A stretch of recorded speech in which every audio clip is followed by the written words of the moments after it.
Hello everyone, welcome to Into Final Space Episode 3. I'm your host, Gabe Jones. Thanks for tuning into this episode. First, I'd like to take a moment and thank BFJ Studio for working with me to create our final cover and social media image. The new logo looks awesome. Also, I have some special announcements at the end of this episode, so stay tuned.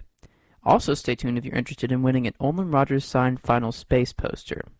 Today, we're going to be getting into Episode 2 of Final Space, breaking it down and sniffing out Easter eggs, as well as hearing some of your thoughts from the episode. As always, spoiler alert for Chapter 2. So, let's get into it. So it seems we'll be continuing this opening theme of Gary's floating through space sometime later in the show. I love this exchange between Gary and Hugh. It once again shows just how much Gary cares for Quinn. Once again, love the intro. Great stuff. This music for the show is great. Kevin's whole song is something. We've changed location since the last episode as we're now in the Rux cluster. We see again as a continuation from the last episode, Gary's need for someone. Garycato literally boarded the ship to kill him, and as Gary says, but he keeps him there like a pet just to have someone. Freaking love Mooncake, as always, and the line Thunder Bandit is a yes from me. So now we get our first modern Quinn scene after these 5 years have passed, and also some expositional tribor, which is hilarious. And we get a crashed Infinity Guard ship, so some mystery going on. To jump back to the Galaxy 1, Gary's using Kevin as a weapon is a totally acceptable move, and I approve. Even the light folding effects for the smaller vessels are very impressive. I love this little exchange between Gary and Garycato. Another great line is, "There is no salt in the dark zone." I would love to know what the dark zone is, but, still some funny lines between Gary and Garycato here. Anyway, I really don't understand why Garycato didn't get Gary's trust and then straight up run. He actually straight volunteers to help, and the clasp, while nice between these two, doesn't really seem like a trust creator. This just seems like more of a loop to make sure that Garycato gets to Terracom Prime with Gary. Another question. Why let Gary off the ship at all? He's a prisoner, and I get Hugh's brain explosion injection would encourage him to come back, but I really still don't understand letting a prisoner go at all. This just doesn't sound like a very sound system of, you're kind of letting prisoners get away, and even with incentive to come back. So, also before the injection, Gary said he has nowhere to go, which is actually really sad. It's a really short line, but the implications of it are just really sad. So my next question, where did Gary learn to fly? In the last episode, Gary literally goes to prison per the fact that he has no idea how to work the F-71 Hawk. And he's been off the ship for satellite fixes, but I feel it's safe to assume that he hasn't had the need nor the chance to fly the Hawks during his imprisonment. So now we're on Terracom Prime. The ship is allowed to land, but why? Garycato even says that they don't take kindly to Homo sapiens here.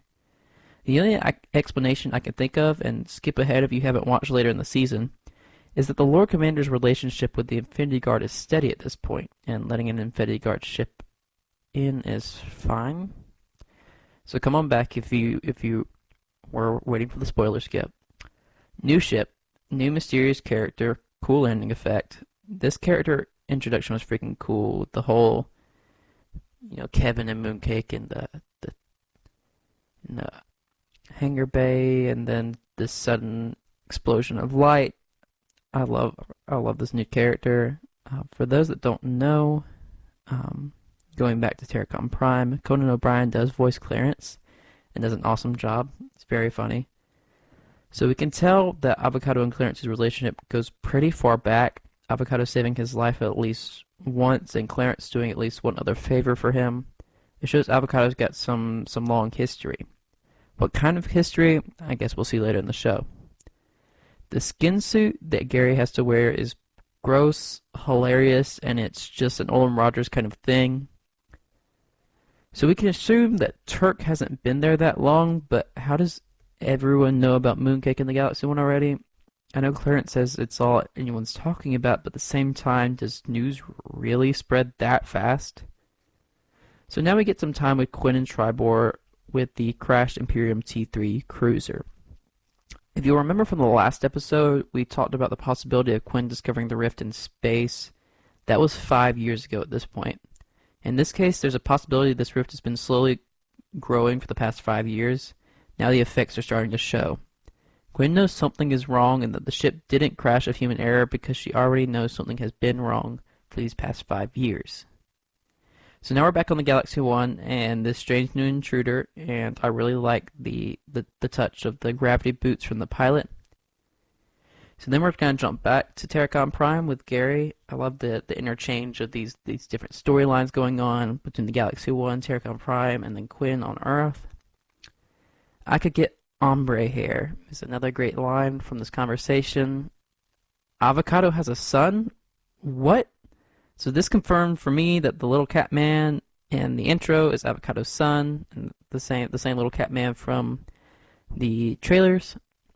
And I love the addition of this familiar relationship in the show, especially with the whole tough, rough bounty hunter character that Avocado has. And so then we get to the long drawn out death of Turk. Very funny, hilarious. The whole, you think he's dead, then he turns back and he's still dying. Very funny. Why does the assembly line device recognize citizens as well? That was just weird for me. And then Gary gets sucked up to the Winter family and has this incredibly awkward exchange with the family. And I could already tell that this was going to go badly, and he was setting them up for a world of therapy in the future. So then we bounce back to Avocado. We've got another storyline going on, and all I can say is, Avocado, no, this is very obviously a trap. I love Little Cato, love him. Great character design. Little Cato might be my favorite from the show. I love all of them, but Little Cato definitely has a place in my heart. Stephen Yeun as Little Cato's voice was a perfect choice. I loved him from The Walking Dead, and then seeing him in Final Space, it was a strange switch, but I totally accepted it. The story of separation and coming back together between these two, this father and son, is just an incredible addition to the complex storyline and arc that we have going on here. So we also learned that Avocado is the reason Little Cato is here, as he left him in the past. But what happened? I would love to know, and hopefully we'll find out in the future. It's a trap! Who knew? I kid. We all knew. So, Avocado, sorry. So, we bounce back to the Winter family, and the ripping off of Gary's skin scene is horrifying. Horrifyingly hilarious. This family is going to be scarred forever. If it wasn't so funny, I would be horrified myself. So I'm glad Gary has the automatic attachment to Avocado. They're an incredible representation of what it means to need people no matter what their background is. So then we bounce to Quinn back on Earth, and the Infinity Guard command is made of several different alien species, which still leaves me wondering what the organizational, political, and social structure of the society is. Anyway, we get into Quinn's argument with the command, and it's very funny and also reveals a lot about her character. She's hard-headed but very smart, and while she's well-respected by those below her, like the pilots, the command structure seems to think she's kind of a joke, as she's come in here before and they've told her no. She apparently is kind of an overreactor to when it comes to different stuff, and they don't like her that much. To me, her proposal to get the ships grounded isn't a huge overstep when it comes to precaution, especially when science is saying that, hey, something's wrong here. She is able to prove that the ship didn't crash because of human error with science, and I feel like this was just an oversight with command at first, but as I thought, I wondered why everyone in the room would disagree with her. Not one vote towards her proposal. Kind of suspicious, if you ask me. So Hugh is disabled by the intruder. Then we get back to the Lord Commander. Avocado is giving up Gary, and while this doesn't seem beyond his character, I was hoping there was something more in the relationship. My question is this. Avocado offered the Lord Commander Gary, who had access to the Galaxy 1 and Mooncake in exchange for his son. Why didn't he take the deal? This is the closest he's ever gotten to Mooncake. There are many theories out there, but I believe Little Cato is the best leverage for Lord Commander on Avocado. He must think there's some way to keep his clutch on Little Cato and still get Mooncake. Very glad that they kept the Gary from the pilot and made a joke of it. So we have Avocado's moral dilemma, yes, and he helps Gary, double yes. Avocado would do anything for his son, and I totally respect. There's a lot of blood with the whole arm loss thing with Gary, and I feel like Gary should die of blood loss at the same time. This was absolutely hilarious to watch. I'm going to rip your face off, and then I'm going to rip your face on. Golden lines. Also, this may be the most bodily fluids in an episode of a cartoon I've ever seen, which, once again, this is showing it's funny, but it's still more of an adult cartoon, which gives a little more leeway when it comes to these different types of things. So Gary just kind of skips over the fact that Little Cato is still in trouble. I get that he slaps Avocado for a wake-up call that they don't have time, but from what we know of Gary later in the show, I feel like there might have been at least some attempt made to get his son back. This next Easter egg was very exciting for a lot of viewers, because a lot of these viewers watched these shows previous to this, and a ship is shown that looks like the space cruiser from Rick and Morty. Now Devo, the art director, has said that it is a generic 1950s alien UFO. Sure, yeah. I'm sure it is, and it still was a pretty exciting thing for a lot of folks. No, I'm super insane. Another golden line from Gary. I'm so glad that we brought back David and the kids. The exchange they have when falling is hilarious. So much therapy is going to be needed. So Avocado activates his shields outside of Terracon Prime, but they still have oxygen. I would personally love to know how this works. Anyway, Quinn is just bad. I love her character. She's not a sit around and wait kind of character.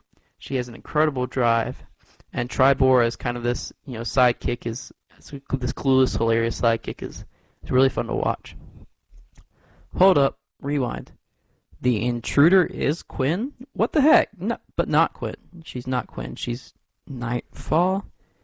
Techie, futuristic, old Quinn? What?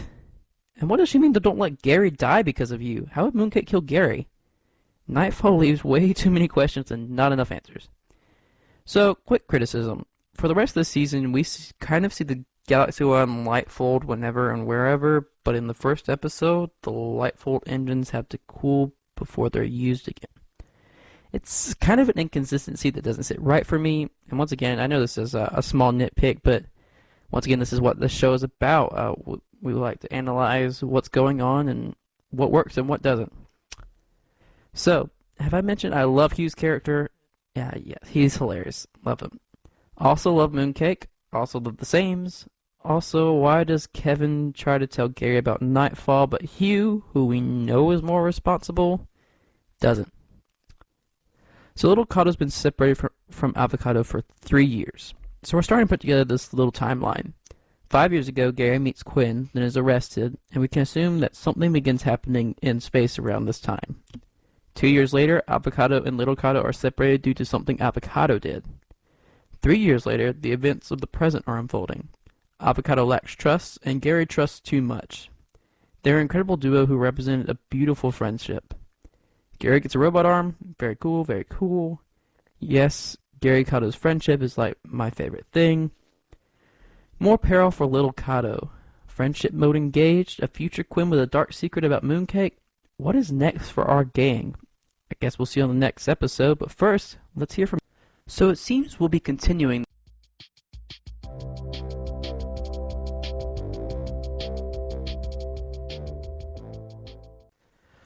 Alright guys, welcome back to the Tiger's Nest. I'm Gabe Jones here for Into Final Space, and it is time for Fantrexians Respond. We're going to hear your thoughts on this episode, and remember, you can submit your thoughts on the Final Space subreddit, or join the Into Final Space Discord server where we're discussing each episode as it comes along. So, let's get into it. Our first question was, what was your favorite part of Chapter 2? Dangerous_Wishbone from the subreddit said that they had two favorite parts. Gary getting his arm ripped off, and the terrorizing of the De Winter family. I totally agree with both of these incredibly hilarious parts of this episode. Both surprisingly gory, but Final Space has a way of interweaving humor into almost every part of the show. Gary getting his arm ripped off is kind of a symbolic of losing part of himself, and with Avocado putting it back on, getting a new part of himself as, Avocado being his new friend. And the terrorizing of the Winter family, great bit.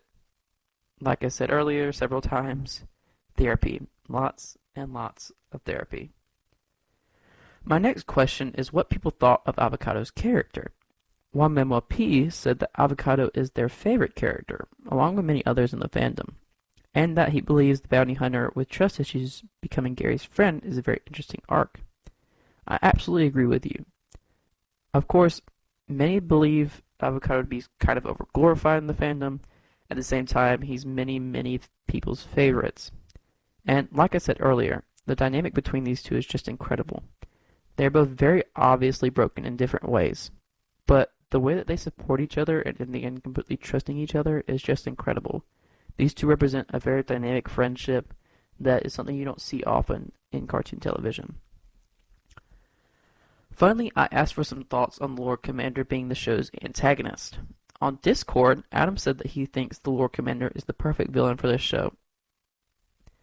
A guy that is willing to go any length, like betraying his bounty hunters or ripping off a guy's arm, is a definite threat.